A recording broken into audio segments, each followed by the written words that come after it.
suga sa bulog sa tubig oh. Diri sa sapa pero murag save ra kay dili man kayo dako pod ang kuan iyang baha pero kusog ang bulog sa iyang tubig oh.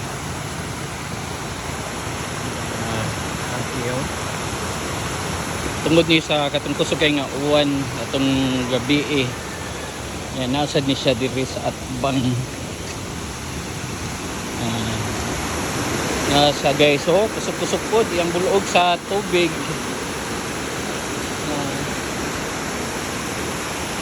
Ni siya dito layo pa ni dito po sa tapat tubig yan eh.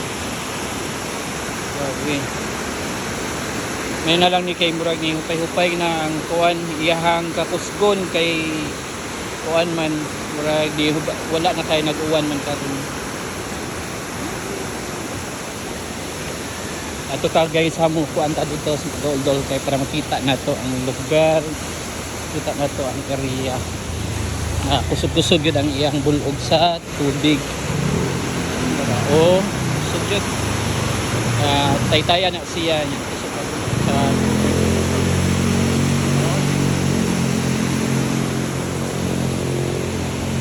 Muna siya guys. Santod pa ni dito.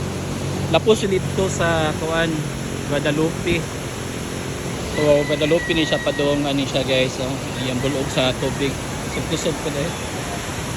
Pero may na lang ni kaya at least na naitubig pundosad sa mga kuan ba yung mga tabay-tabay siya.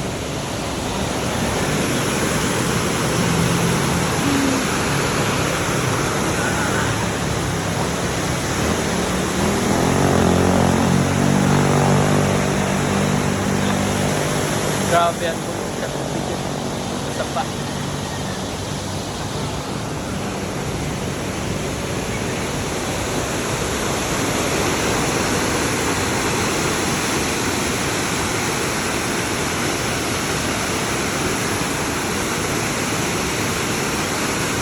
Ang pinta kanunay